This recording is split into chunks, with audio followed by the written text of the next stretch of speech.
Hi, my name's Nate Miller, and this is my introduction video. A little bit about myself. On the left side there, that's my wife, Erin, and I. We went to the Eagles Redskins game last December. We're really big Eagles fans. And then on the right side there is our puppy, Harper. We got her in June, and that's her in the Outer Banks. I attended Temple University for my undergrad. I teach fourth grade at Wickersham Elementary School in the school district of Lancaster. And I'm a really big Philadelphia sports fan. As far as my online schooling experience, as a student at Temple, I took a couple blended courses. I like the blended courses for the sake of being able to work at my own pace.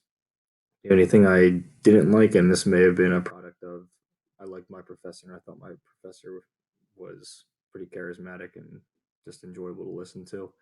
I preferred to actually go into that class. I felt like I got more out of it than on the um, online articles and assignments. In our school district, a lot of our professional developments are used, or we use Schoology for them. So the administration, technology departments, they'll set up Schoology courses where you'll get a code and you kind of just work through at your own pace. I've actually run a couple professional developments and I use Schoology for the same purpose. Like, this is your code, here's your assignments, do what you got to do. I've also attended a couple of Apple and Nearpod seminars just through their apps. As a teacher, I use Schoology and Nearpod every day. Um, for Schoology, I'll set up different assignments. So the kids might have to watch a video, they might have to um, read an article. I might give them a link where they have to go out and use a link. They'll take their quizzes on there. They might have to submit a writing assignment, and then we integrate the Google Suite into Schoology. So they'll use Google Docs and Google Sheet or Google Slides, sorry, in Schoology as well.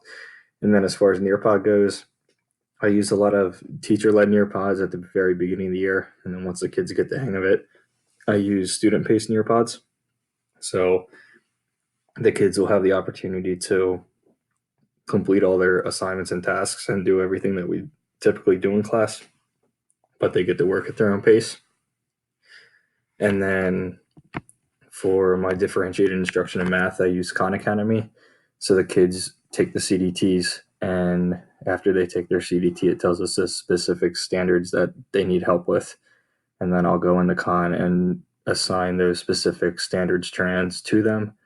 They'll work through them, complete some different practice assignments, a couple quizzes, watch all the videos, and then I've found that a lot of the kids like it. A lot of the kids do well with it, but there are a handful of kids that will come to me and say, "Can you just teach it to me face to face?" Like, they don't like the videos; they like being able to write it out with me. To me, a good teacher is somebody who or gives the students the ownership in their learning. So the student is they create an environment where the student's driven to want to learn, and there's high expectations for each of the students, and the students are held accountable. Um, Obviously, a teacher has to differentiate for the students because we know that not all students learn the same, not all students are in the same spot. But a teacher guides the kids and guides the students to where they need to be, but the students are the ones doing the most of the work. I think a teacher needs to work hard when the students aren't in the room. And then when the students are in the room, I think the students need to work a lot harder than the teacher. Another belief I have with good teaching is creating a positive classroom community. Our school uses PBIS. We have Fidelity in Tier 1 and Tier 2. So our school as a whole is a very positive climate. Um, the kids know that we're with them and that we're there to help them. Um, they're not afraid to make mistakes. We also use restorative practice, where if they do happen to make a mistake academically or behaviorally, we will sit down, have a conversation with them, talk to them, decide next steps together with the kids, and then move on. I think in this day and age, test scores are a little too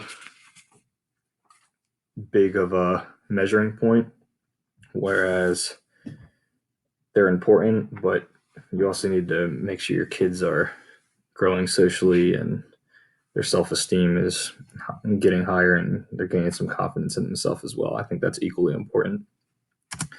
After reading the articles, some of the challenges of online teaching that I question is the self regulator behaviors versus the self drive for success. And I'll tie that into behind the screen versus face to face. So being in fourth grade, I get to meet, I get to see the kids every day, and I get to see their parents every day. So it's very quickly in the year I'm able to make that build that relationship with the kids, which allows me to get them to the point where they really want to learn rather than me telling them that they have to learn.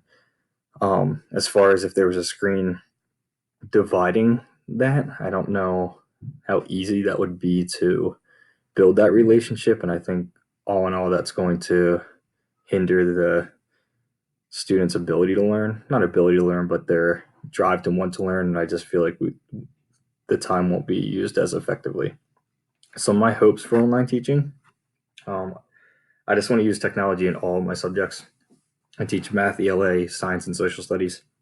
I use technology every day in ELA, a good amount in math and science, but I want to get to the point that that's what I'm using every day, especially because this is the first year that we're one to one with iPads. Um, I want to limit the teacher led instruction. I hate standing in front of the class. I think it's important that the kids are the ones that are really taking the leadership role of this is my assignment, this is what I need to do. I'm going to teach myself, but have my teacher guide me. And I'm going to help my classmates and work together in collaborative groups. And then I just want to maximize the quality of the technology that we use rather than just using it as a substitution. Make sure that we're using the technology in an innovative way. After reading Rice's article, um, just the quote guide on the side, I think that is exactly what a teacher needs to be. I think, like I said before, teachers need to work really hard when their students aren't there. As far as planning goes, give the kids the resources that they need to learn and to promote their learning, and then provide support as needed. Um, I think the teacher needs to guide the students to a differentiated instruction, allow the kids to tell you what you're going to be teaching that day just based on how they're doing. And then I specifically looked at the physical presence versus the psychological presence. The physical presence is very important in elementary school. And like I said before, about building that relationship with the kids, and that's my go to as far as getting the kids to want to learn and to do well in school. I think that would be hard to do if I was doing it through a screen with my 9 and 10 year olds. So a question I have is how do you eliminate that transactional distance? And then psychologically, where do we, or how do we get our kids to really buy into that? I want to learn because I know this is going to help me in life, especially at that young age. And then after watching the commercials, I really focused on standard F. I thought the commercials were all about differentiation and how if you come to our school, we're really going to make it adapt the curriculum to what your child specifically needs.